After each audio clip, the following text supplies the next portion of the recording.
Hi, everybody. My name is Akil Hunt. I am the Director of Patient Empowerment at Travere Therapeutics. We'd like to welcome you to the Black Health Matters Fall Summit. Travere is proud to be a sponsor of the Black Health Matters Summit once again.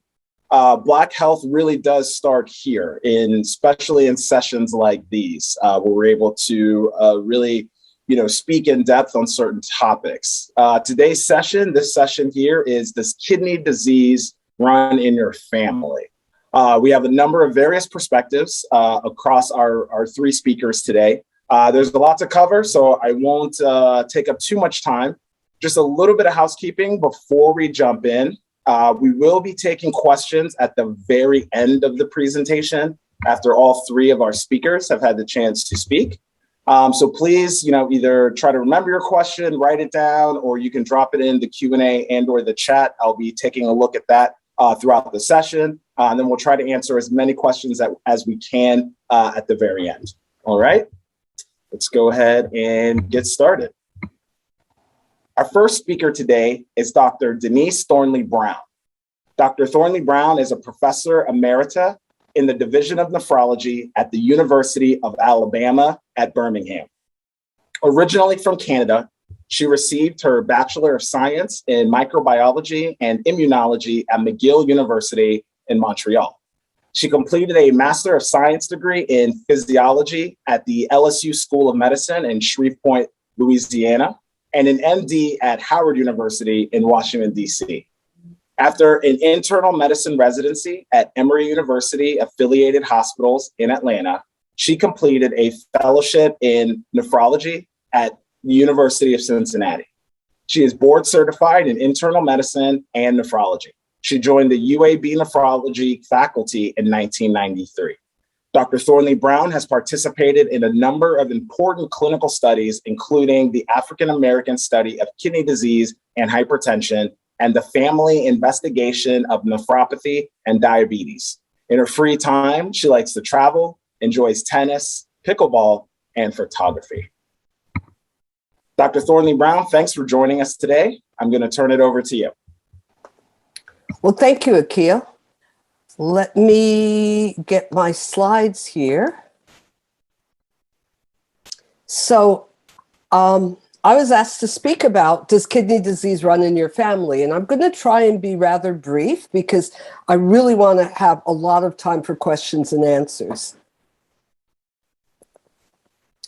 So we'll start at the very, very basics. The kidneys. Most people have two kidneys, and the kidneys are found in your back. They're on either side of your spine, and each kidney is about the size of your clenched fist.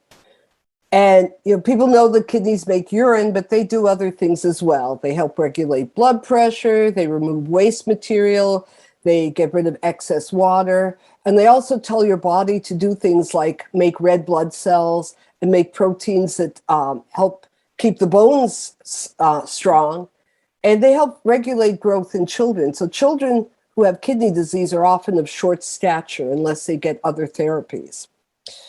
The kidneys filter about 120 to 150 quarts of blood a day. And of course, not all that's filtered is turned into urine because we only make about 1 or 2 quarts of urine a day. So in addition to filtering the blood, there are tubules. So there are little tubes that are hooked onto the filters, and those tubes help process the stuff that's been filtered. And they add certain things and they take certain things away, and the final product is urine. Big molecules such as proteins don't fit through the filters or the holes in the kidney unless the kidneys are damaged. And we'll talk more about protein in the urine later on.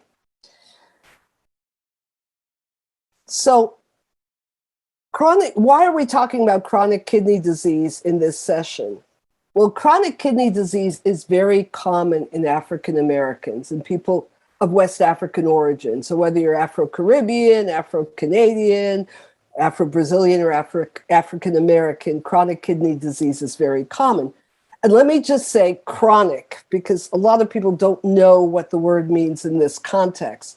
Chronic is referring to the duration of the disease. So when we talk about chronic kidney disease, we mean that this has been going on for a long time. And generally, if you have chronic kidney disease, it's not something that's going to get better. And the task that we have as kidney specialists or nephrologists, a nephrologist is a kidney specialist, is to either slow the progression or to stabilize the kidney so things don't get worse.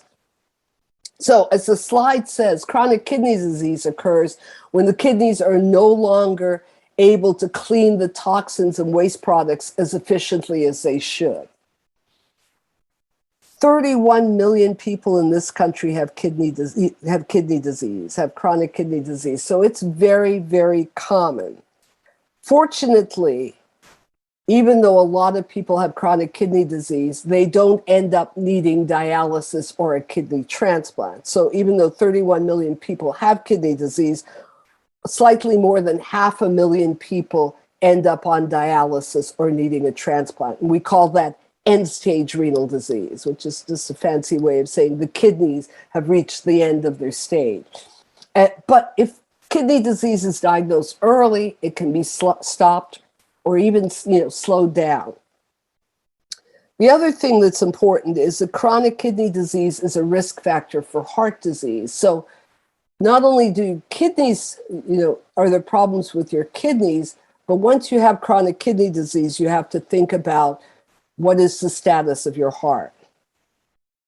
We as Black folks are very prone to CKD, chronic kidney disease.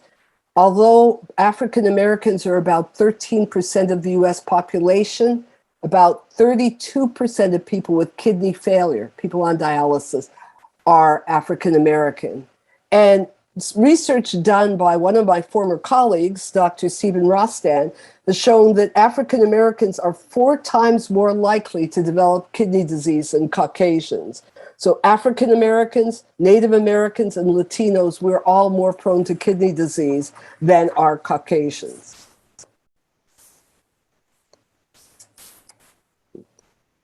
My slide is not advancing. Oh,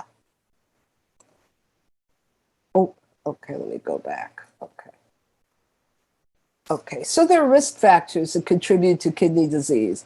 The underlying causes, so underlying diseases, genetics, and individual choices. So diabetes and high blood pressure are the 2 major causes of kidney disease in this country. Diabetes and high blood pressure are responsible for most of the cases of dialysis or people who need transplants. But there are other risk factors as well. Obesity, because obesity leads to metabolic changes, so changes in your blood chemistries, and can also result in diabetes and make hypertension worse.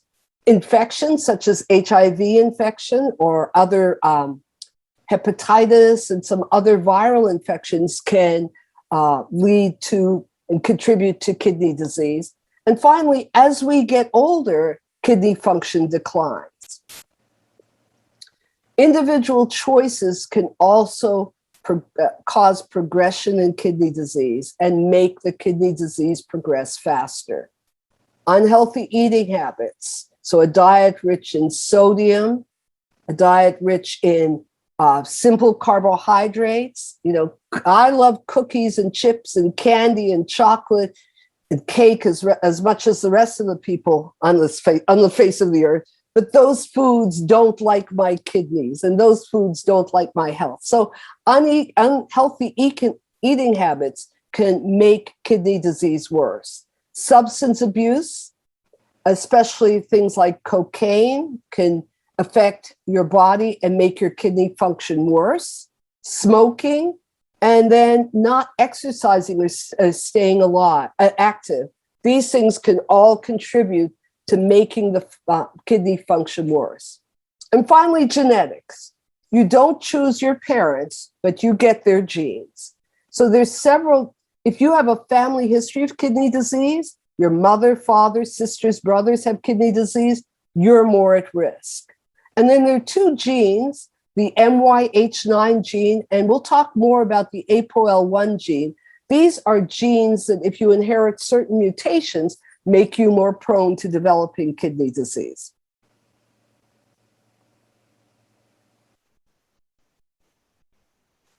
I think my slides just changed a little slower than I'd like. Okay, so we got to go back. So let's talk a little bit about genetics. So you inherit two sets of genes, one set from your mother and one set from your father. And when we talk about the ApoL1, those are two mutations that are very common in people of West African ancestry. So these ApoL1 variations or mutations are thought to be present at such a high frequency among our population because they helped protect us from African sleeping sickness. So about 1 in 5 people with 2 copies of the ApoL1 risk variant, so one from their father and one from their mother, will develop kidney disease. And these variants account for 70% of non-diabetic kidney failure in African Americans. And about 4 in 10 people, Black people on dialysis, have these risk variants. Now, the cause and effect has not been established, but we know that there's an association. So if you have those gene variants, you're more prone to getting kidney disease. But more research is going on to determine why these variants cause kidney disease. And I want to focus, so although diabetes and high blood pressure are the leading causes of kidney disease and end-stage renal failure, I do want to focus on FSGS because FSGS is a very common disorder that we see in Black people, and most people have not heard of it. So FSGS is a fancy way of saying focal and segmental glomerulosclerosis, but that's a tongue see? It's a tongue twister. So we talk about FSGS. It's just simpler to say that. And let me break it down, okay? I'm going to start with the G. G stands for glomerulo or glomerular. The glomerulus is the term used to describe the filters of the kidney, okay? So the filters of the kidney are scarred or sclerosed over time. So that's where we get sclerosis. So scarring of the filters.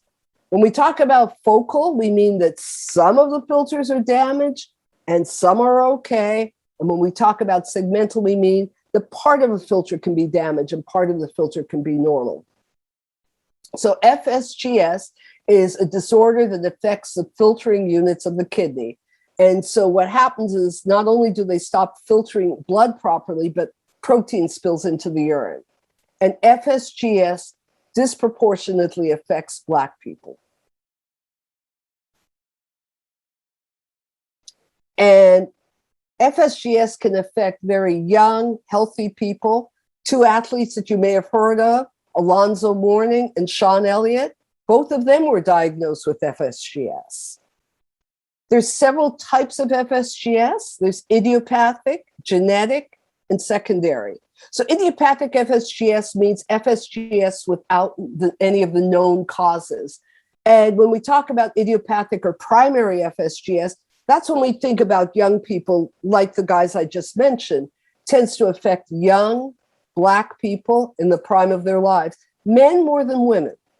Genetic FSGS can be caused by other mutations. So we talked about ApoL1, but there are other mutations that can cause genetic FSGS. And we often see presentation of genetic FSGS in children, and it progresses. And finally, there's secondary FSGS, that we see in older people. And this is scarring for a variety of reasons. Viral infections, I mentioned hepatitis, HIV. So viral infections can cause FSGS. Certain medications can be associated with FSGS. Also, anything that alters the structure and the function of the kidney after disease or surgery. So if you get part of your kidney removed, that can lead to secondary FSGS. And finally, scarring caused by other conditions. So 3 different types of FSGS. And as I said, the idiopathic is most common in young adults.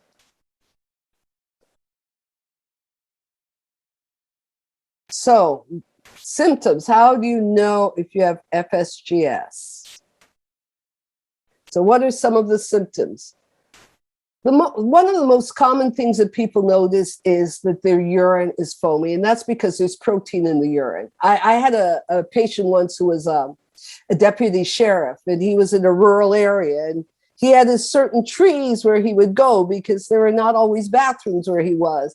And what he noticed was when he was using his favorite trees, that he would leave a bunch of suds. And that told him, suds on the tree told him that he had protein in his urine, and that got him started looking to figure out what was going on with his kidneys. So foamy urine, high blood pressure. So high blood pressure can be caused by a number of things, but when you think of high blood pressure, you also have to be screened for kidney disease. Swelling in the body. Some people just overnight virtually develop all this swelling, especially around their eyes, their feet. Sometimes they can have increased abdominal girth. And then laboratory data will show perhaps low blood albumin, so low protein level in the urine, in the blood, high protein level in the urine, high cholesterol, and high creatinine. Creatinine is a waste product that we make every day, and when the kidneys are damaged, they don't get rid of creatinine efficiently, and it builds up in the blood. So the two main screening tests for kidney disease are the serum creatinine, which is a blood test, and the urinalysis, which is a urine test where we can look and see, is there protein in the urine? And FSGS, as well as other kidney diseases, are diagnosed by these blood and urine tests. And they tell you how the kidneys are working. Now, diabetic kidney disease, kidney disease from hypertension, we can diagnose just based on a history and a physical exam. But in order to diagnose FSGS or other disorders, we often have to do a kidney biopsy, where we actually go through the back and take a piece of kidney to look at it under the microscope to see what's going on. And that's how that would be diagnosed. Currently, there are no specific treatments for FSGS. So treatment involves a combination of drugs that are sort of tailored to the cause of FSGS, if it's secondary. Also, there are medicines such as ACE inhibitors and angiotensin receptor blockers. And these are medicines that are used to treat high blood pressure, but they can also be a benefit to people with kidney disease from FSGS, from diabetes, from hypertension, etc. FSGS can sometimes be treated with immunosuppressant drugs, so forms of chemotherapy or steroids. But there's no, as I said, there's no specific treatment for FSGS. And I'd like to put a plug in right now for research, because there are a lot of ongoing studies trying to develop treatments for FSGS, because if it cannot be satisfactorily treated, and if people do not respond to the treatments that we have now, they end up on dialysis or needing a transplant. So research is very, very important. And if you have FSGS, I would encourage you to look at some of the research protocols and research studies that are available. Finally, the internet is full of information. Some of it is very good and a lot of it is very bad. And I would refer you to some of these sources. These are great sources: NephCure, BlackHealthMatters.com, the American Association of Kidney Patients, KindnessForKidneys.org, and the National Kidney Foundation. All of these places will give you good, reliable information. And they will also, if you're interested in research studies, you can find out more information about research studies through these websites. So, does kidney disease run in your family? I think you should talk to your family, talk to your relatives, and see if they have kidney disease. And also, when you talk to your doctor, ask for whether you have diabetes, whether you have high blood pressure, or whether you have a family history of kidney disease. Make sure that your doctor checks at least once a year a serum creatinine and a urinalysis. Well, I will stop right now and turn the podium back over to you, Akil. All right. Thank you so much, Dr. Thornley Brown. I hope that was really informative for everybody. I see there are quite a few questions in the Q&A, so please keep those coming. I think Dr. Thornley Brown was able to answer a few of the questions through her presentation, but we can always circle back at the very end. So to keep us moving, I want to shift to our first patient speaker. A native of Washington, D.C. metropolitan area, our first patient speaker, Sharon Rouse, has dedicated her life to influencing the world and leaving a mark that can never be erased. As a kidney disease, dialysis, and now transplant survivor, Sharon actively shares her story to bring hope and healing to anyone facing difficult circumstances in life. To expand the scope of her reach, Sharon founded Kindness for Kidneys International, a nonprofit organization dedicated to educating, encouraging, and empowering kidney warriors and their family. Sharon lives in Maryland with her husband and daughter, Kyla. Sharon, welcome. Hi, how are you? Thank you so much, Akil. How are you? Very good. Thanks for joining us today. I'd like to open it by allowing you to telling us a little bit more about yourself and telling us a little bit about your kidney story.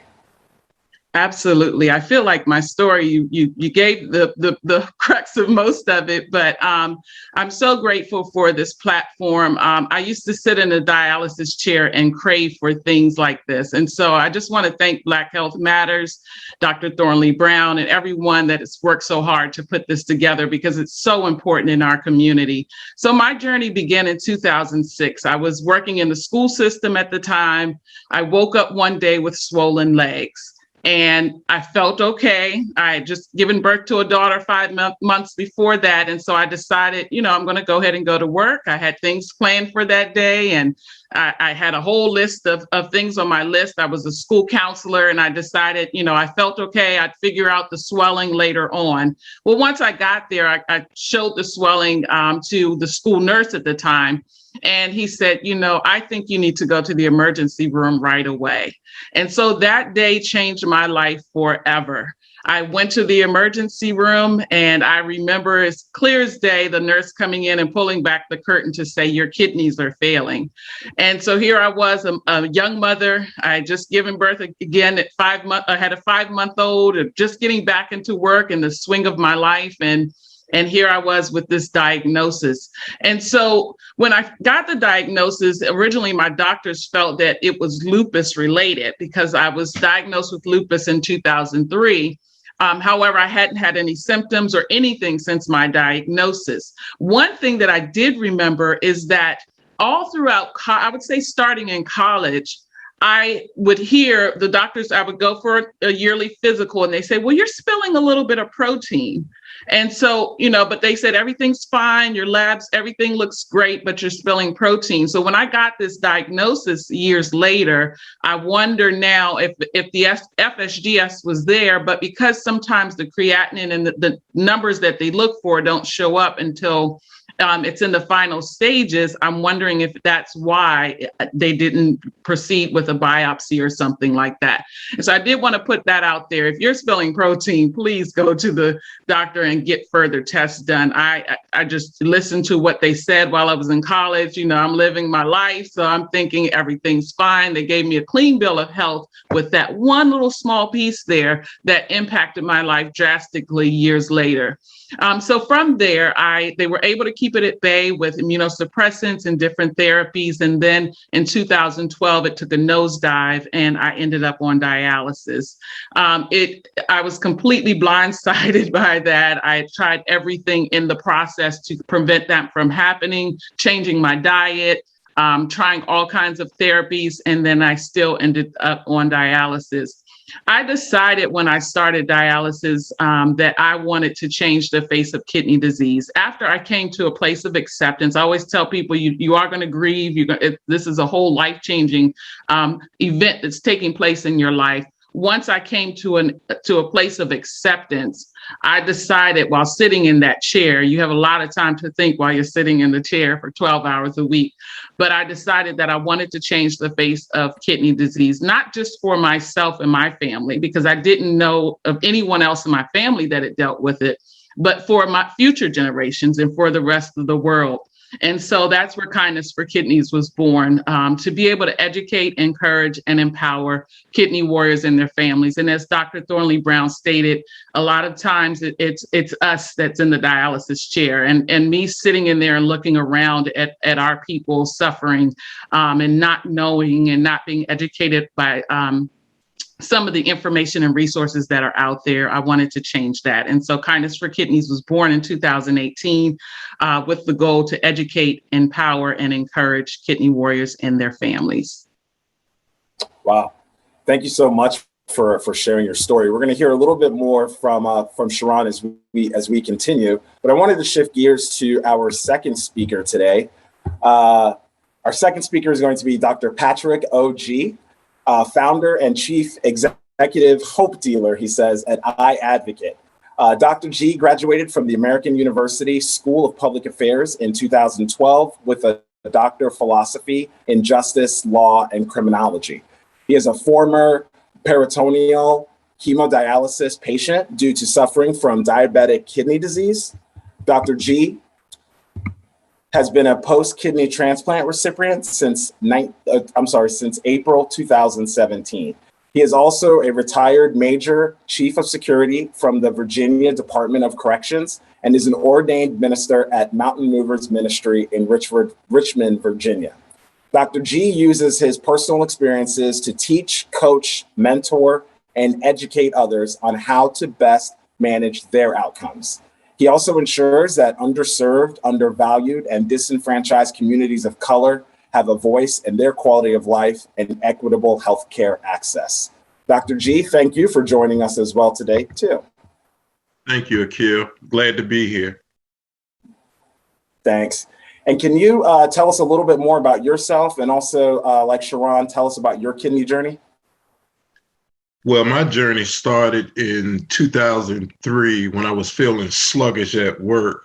I went to the medical center to ask, just if I can get checked out. And the nurse asked me, had you ever had your glucose level checked? And I didn't know what she was talking about. So she pricked my finger and found out that my glucose level was at 758. She threatened to call the state police on me if I even thought about driving my car. So I had to give up my car keys, and I had an officer take me to the emergency room where I found out that my A1C level was 11.7. So at that particular time, they told me that I was type 2 diabetic and referred me to an endocrinologist.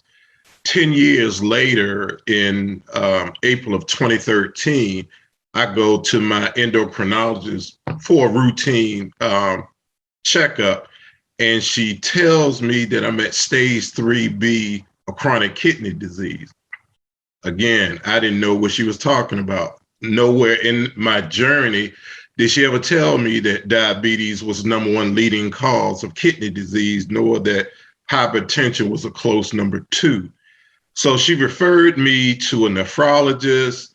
And at that particular time, the nephrologist was like, well, Mr. G, you just need to cut back on dairy products, nuts and chocolate, and that'll slow the progression down, but eventually you will end up going on dialysis. And the doctor was right. So December the 1st, 2013 is when I did my very first exchange of peritoneal dialysis. So we get to April of 2017, and it was interesting because at that particular time, on April the 20th, I had to go see a rheumatologist. I was on Capitol Hill with the National Kidney Foundation for the Kidney Summit, and I passed out 2 times in a congressman's office, didn't know what was wrong. So my dialysis facility referred me to a rheumatologist. The rheumatologist checked me out because they thought that I may have been suffering from sarcoidosis. And they said, well, really the only thing that we can do is put you on steroids. But if you received a kidney transplant, you already be put on steroids. So lo and behold, late on that night, that's when I got a call for a kidney. So I went got my kidney transplant, but when I woke up, I was told that my kidney wasn't functioning, that I was suffering with delayed graft function. And this is normally between 33% of first-time recipients. This is what normally happens. So it's no big worry. Anywhere between 3 to 7 days, your kidney function will kick in. Well, 5 days after my surgery, I had a blood clot in my neck, so I had to have a surgery to get rid of the blood clot. 3 days after the blood clot surgery, I was hemorrhaging, so I had to have another surgery. 17 days later, I had to have a laparoscopic peritoneum window created so that I could drain internally. Now, mind you, during that time, I was doing 24 hours every other day of hemodialysis. They brought in a machine where I could dialyze at my hospital bed. So after a total of 4 surgeries, 33 days in the hospital, I was released to a rehabilitation center for an extra 6 days of occupational and physical therapy. And my kidney didn't actually kick in until the 47th day. Prior to my transplant, I hadn't been able to urinate for 2.5 years. So I really want people in the audience to really think about the things that we tend to take for granted. And then when that function comes back, how precious that time is. So my tragedy led to my ministry to be able to start my foundation of I Advocate, which is a health and wellness organization, to be boots on the ground for those that are suffering with chronic kidney disease, diabetes, hypertension, and obesity. I don't want anybody to ever go through what I went through. So yes, I'm a hope dealer. I'm very optimistic. You can't be sad around me. I'm going to be right there with you, and I will go with through the entire process if I have to, because again, I go into the community merging faith and science. And with the medical innovations that are currently going on in the kidney community, a lot of times underserved, undervalued, and disenfranchised communities of color don't have access to it. So I am their voice and I am their face, and whatever they're going through, I think it's my civic obligation to be able to speak up for that particular community.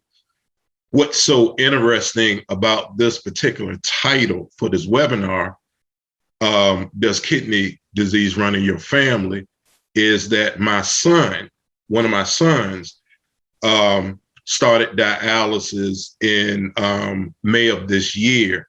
And I also have a daughter who is dealing with lupus nephritis. So now my concern is, before myself, I never heard of anybody else in my family having kidney disease. So I really think this platform and the talk today is very important, because I've learned a whole lot from what Dr. Brown shared, as well as, Sharon. So I really think that this is a continual conversation that really needs to go on in Black households, that they really need to be educated on the importance of kidney disease and some of the comorbid conditions that contribute to that. Thank you for sharing. Let's pick up on that last note that you mentioned here. It sounds like both of you were a little caught off guard when you got diagnosed. It wasn't really anything, wasn't a conversation that you had had. So Sharon, starting with you, what did you wish you would have known? What did you know at the time? And looking back, what kind of information, what kind of advice would you give to those that maybe are just kind of starting on their journey? Maybe there is something that runs in their family, or maybe they recently had a diagnosis, but what would you share with them, or advice would you give them? And so the biggest advice that I learned for myself is that I played an integral part in my care. It wasn't up to the doctor to dictate to me what was going on. Yes, the doctor has the expertise, but I also have the experience. And so when you marry the two, we can come up with the best treatment option for me. And so I had to learn that quickly when I got into the hospital. I'd never been in the hospital other than to give birth. So I didn't, I was there and I trusted whatever was going on was what was supposed to go on. And I quickly found out that, you do have to do your own research as well. You do have to ask questions. What is this medication for? Why am I taking it? And really almost do your own research in some cases. Sometimes you may have to go get a second opinion. But the bottom line is I'm not showing up to my appointment expecting my doctor to do the work. And so it's important to find a doctor that is open to listening to your point of view and open to partnering with you to ensure that you can come up with the best solution for you. It's not a one size fits all in most cases. And so my situation was unique. And so what I learned in the hospital the first time was you have to ask some questions. You have to follow through. You have to be sure that if you are spilling protein, which is what I was doing for so many years, that there's something else that should be done. It shouldn't just go on and we'll just monitor it. You really want to get to the bottom of it, do some research. Google became my best friend. So I could then take what I saw on Google and go to the doctor and say, hey, well, I read up on this. Can you explain it a little bit further to me so that I understand what is going on, what the medication you're prescribing is going to do, and we could have that dialogue together. And so you have to participate in your process. You have to own your process. It doesn't feel good. It's not pretty. It is horrible that you're in that situation, but because you're there, and it's a decision that I made that I was not going to be subject to kidney disease. I was not going to be subject to that, but kidney disease was going to be subject to me. I was going to take ownership. I was going to participate in my care and ensuring that I did whatever I could do to ensure a quality life for myself. So the best advice that I would give for someone that has a family history and also maybe just diagnosed is to make sure that you are a participant in your healthcare. Outstanding.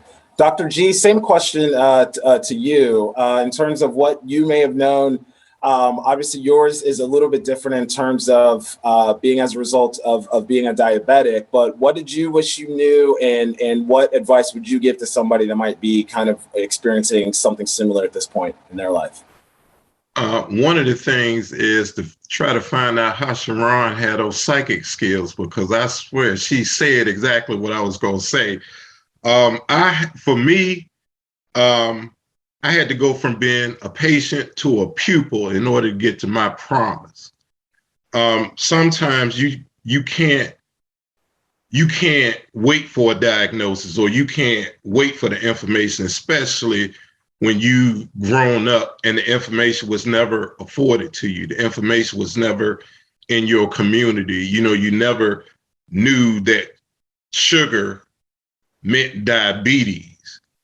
And then trying to put that whole dynamics together. So when I found out about my prognosis, I was pissed off because I asked my doctor, why did you tell me when I was at 50% or 75%, but I had to find out that I was at stage 3B when I'm at between 30 to 35% kidney function.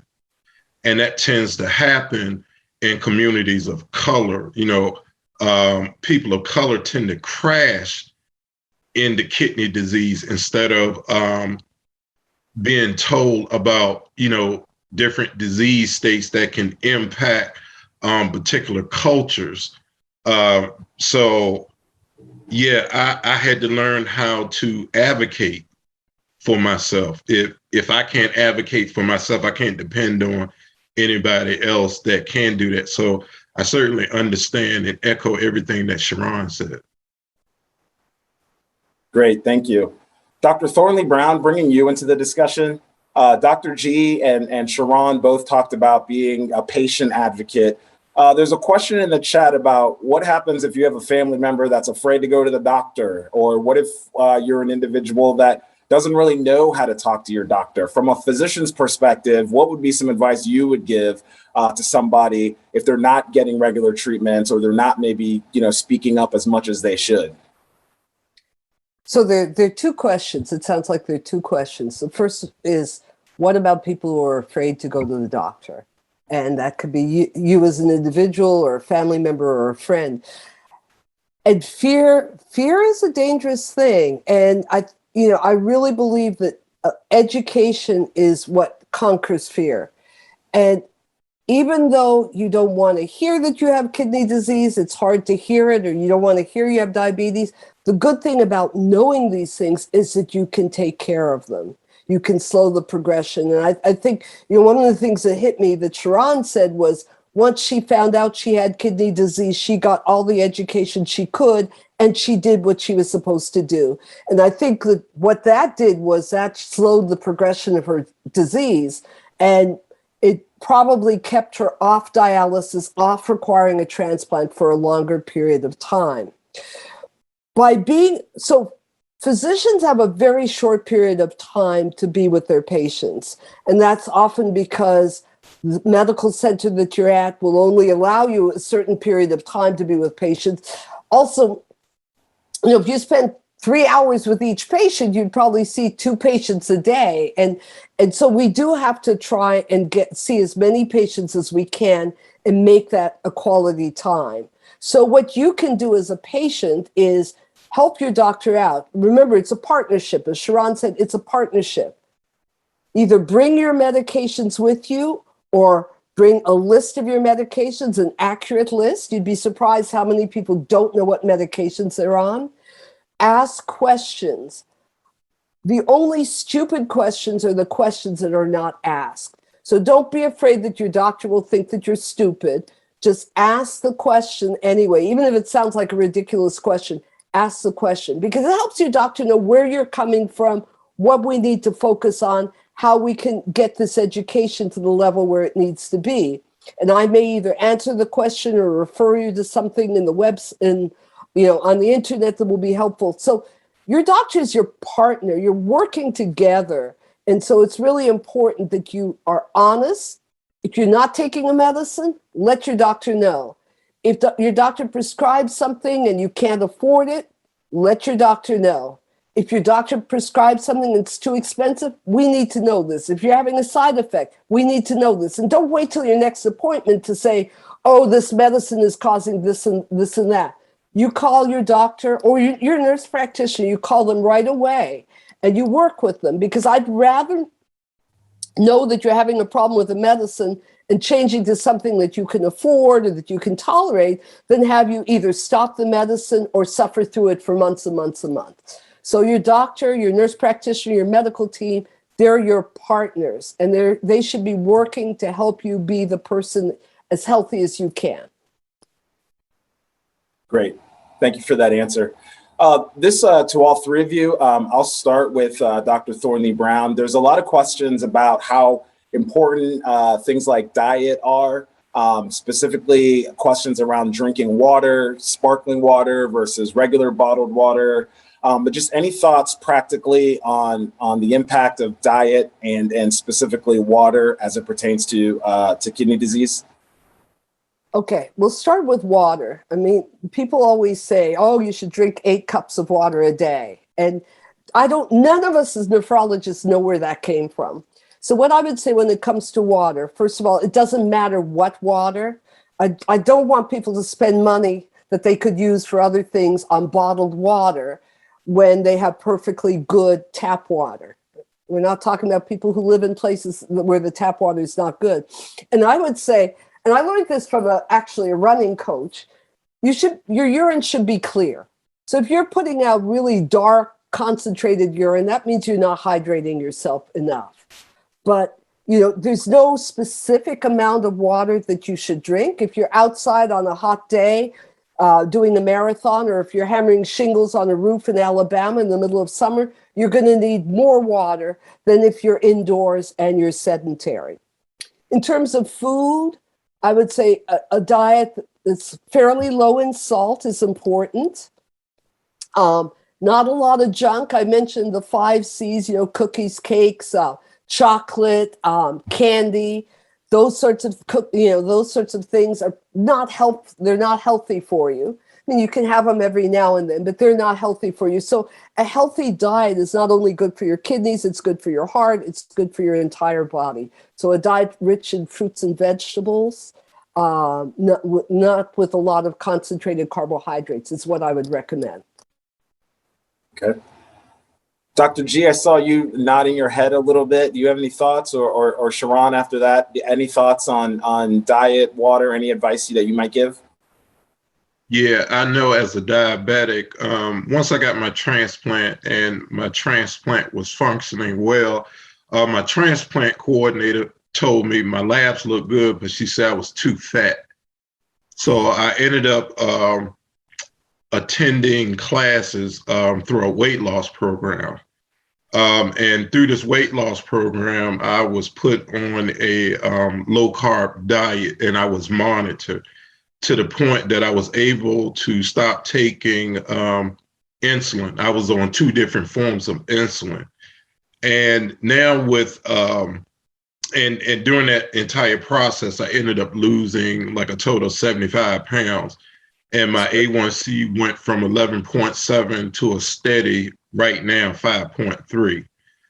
And there are a lot of medical innovations that are out here now to kind of help folks that are suffering with diabetic kidney disease, that'll help them better manage their health.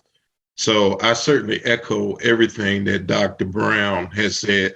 And it takes a lot of discipline, and it takes a drive to want to live for something in order for you to be successful in that particular area.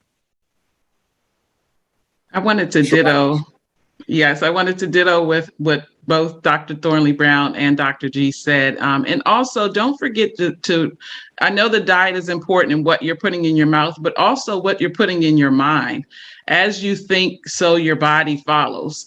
And so sometimes it's a mind thing. And so I do want to encourage you to also look at those pieces of it, even if it's, therapy, watching what you're watching, fear, a lot of things can impact your body. And so in addition to the natural things on earth that we eat and the things that the cakes, the cookies and all of that, I do limit those things, and I drink a lot of water, but I'm also mindful of what I'm taking into my mind and what my thought process is. And sometimes we leave that out, but that's just as important as the body, because as I think that's what I'm going to do, and so you got to be very mindful of what you're putting in, what you're ingesting in your mind. Okay, great. This next one is you, Sharon, and Dr. G, you can also add your comments as well, but there's a question about what are you doing to protect yourselves during this pandemic? This person individually said that they've been isolated for the last 2 years, and they want to know thoughts about, if you're someone that's immunosuppressed or immunocompromised, how are you managing yourself during this time? It's a great question. And because I'm a transplant recipient, I don't think I've mentioned that, but I'm a transplant recipient, thanks to my beautiful sister. But I'm very mindful of where I'm going. What I determined at the beginning of the pandemic, especially when vaccines came out and the fact that some of us may not be as protected as others, was that I was not going to live in fear. And so that meant that I just had to I had to take extra precautions when I'm going out. I tried to be outdoors as much as possible. I know it's getting cooler and that may not be possible, but I do try to eat outdoors. I avoid large crowds. So if it's not going to be a place where people are spread out and masked, then I tend to avoid going to those places. And so I take precautions anyway, because I'm a transplant recipient. So some of the things that I would do before, I'm still doing, because those are the things that we're instructed to do. And those are the things that keep us safe, not just from COVID, but from any infection or virus. And so I just kind of ramped up what I was already doing as a transplant recipient. But I was determined that I'm not going to live in fear and isolate myself, but I'm going to be mindful of doing my research, checking out the CDC's website and those types of things to ensure that I am protecting myself. Great. Dr. G, anything to add? Sharon, they hit it right on the head. Even before COVID, a lot of transplant patients were wearing masks when they travel. So, you know, we are very precautious, you know, with the hand washing, making sure that the hygiene is all right, because even before COVID, the slightest germ could just throw you in a tizzy and cause your kidney to go into rejection. So we are very, very careful in who we interact with, the places that we go. So yeah, what Sharon said, I certainly agree with that. Great, thank you. Dr. Thornley Brown, this one's over to you. Two things. I think number one, could you put back up the slide that has the resources on there, the websites? I think some people wanted to make sure they were able to capture those. And then second, more specifically, what tests or exams can someone ask their physician for, especially if they feel that they have a family history of kidney disease?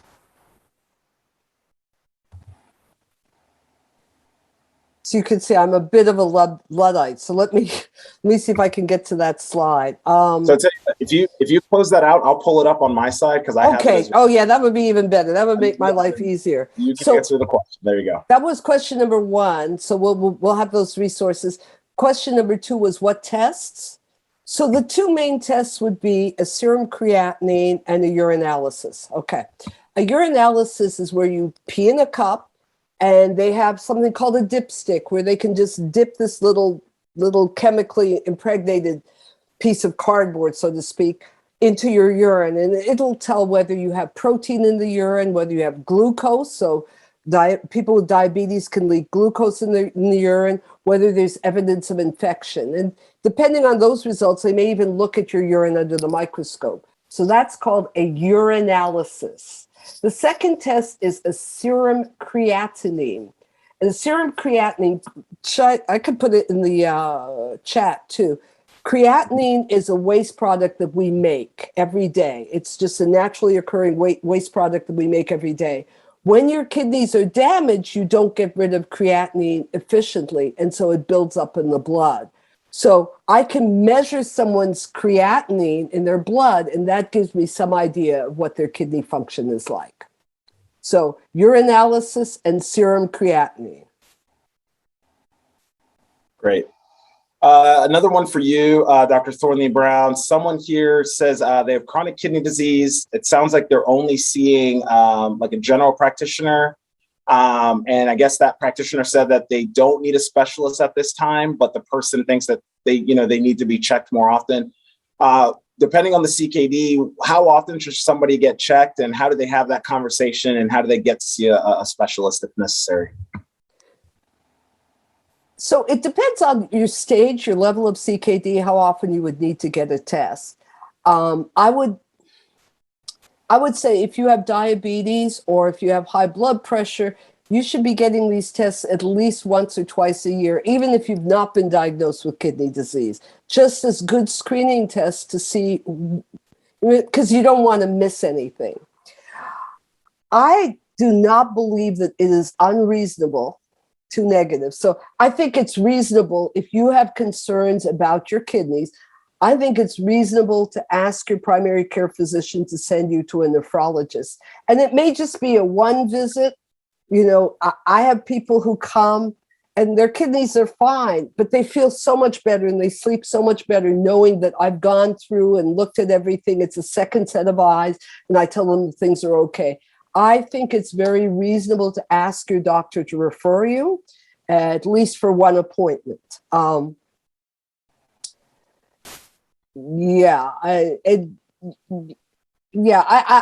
think it's, one appointment would be fine. Or just ask your doctor, show me the labs. Can we look at the labs and go over them and just show me what they mean? But the other thing is some of these websites that are listed, they will actually tell you, for example, what a level of creatinine means. and what a level of protein means. So they will tell you how to interpret these tests yourself. But yeah, I think it's very reasonable to see a nephrologist if you have concerns. Okay, great. Dr. G, someone was asking about how come we don't hear more options of the peritoneal dialysis. Could you talk about that versus hemodialysis in your experience? A lot of times it's a cultural thing.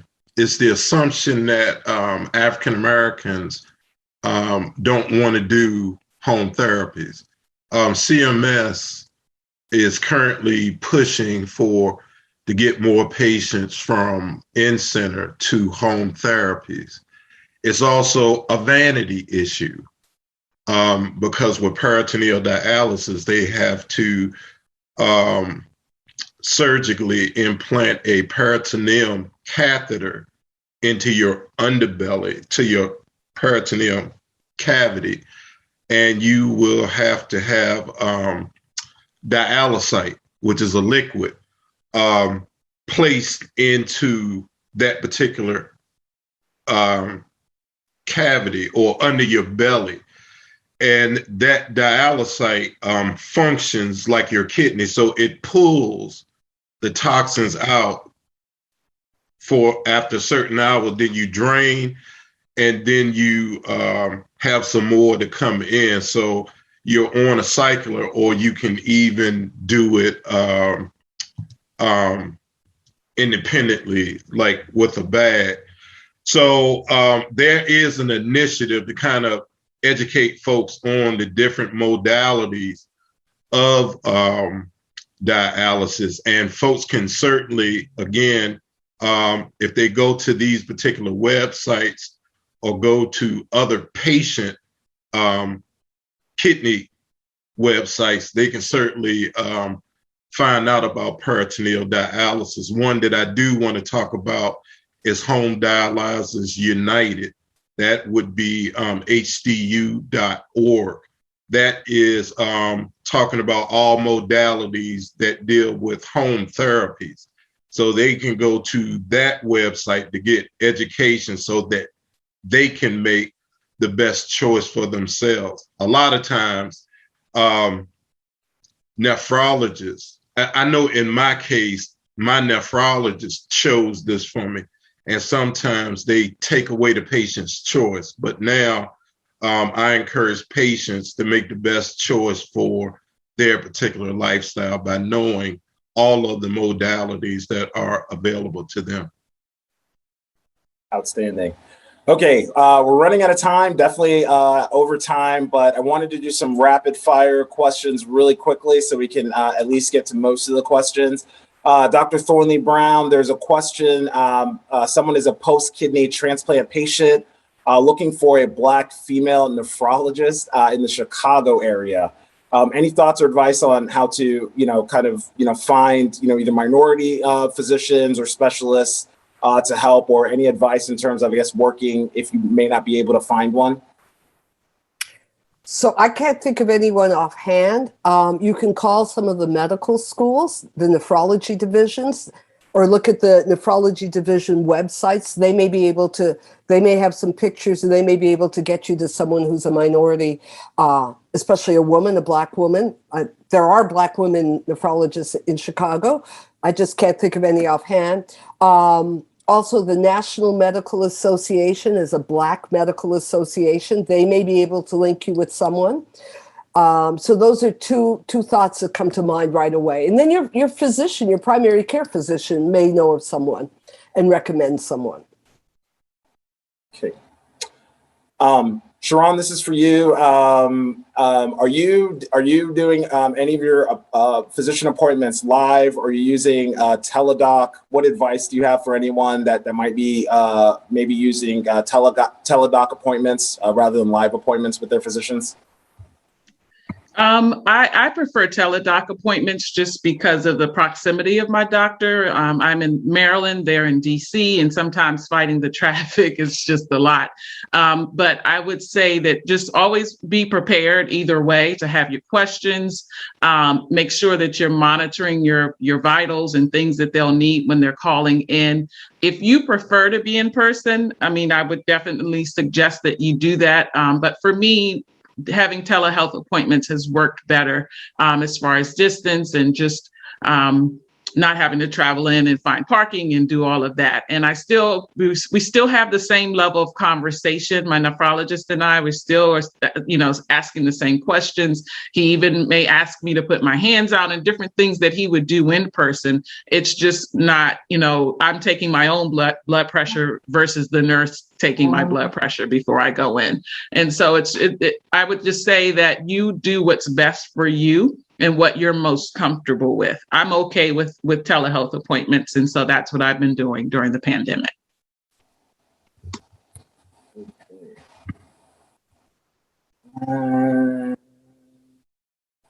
Dr. Thornley Brown, what would a normal creatinine level be? Well, creatinine levels vary depending on your muscle mass. So, and if you look at the sort of the printout from the lab, it's, let's say, 0.6 to 1.4. A big muscular guy can have a normal creatinine of 1.4, but an elderly petite woman, a creatinine of 1.4 would be high. So if you're small, a creatinine less than 1 would probably be normal. If you're a bigger guy, with a lot of muscle, you could go up to about 1.4, and that would be normal for you. So it depends on muscle mass. Okay, great. And just last questions. There's a lot of interest for Dr. G and Sharon, just your organizations. Dr. G, if you wanted to repeat the name of your organization and where we could find more information. My organization is our advocate. Right now, I'm in transition of getting the website up. So if anybody wants to reach me, you can reach me at pgee1911@gmail.com. And for myself on social media, Kindness for Kidneys Anywhere. So that's Instagram, Facebook, LinkedIn. And then our website is on the screen, kindnessforkidneys.org. We do have support group meetings the second Sunday of each month. They're held virtually. So if you visit our site, we actually have one tomorrow, and our session is Ask a Nephrologist. So if there's a question that wasn't answered today, we'll have a nephrologist from Georgetown University Hospital on with us tomorrow to answer any questions that kidney warriors have. And so kindnessforkidneys.org, the Zoom link is directly on our website. Feel free to join us. It's open to anyone. And so looking forward to connecting and staying connected as we journey forward with our journeys. All righty.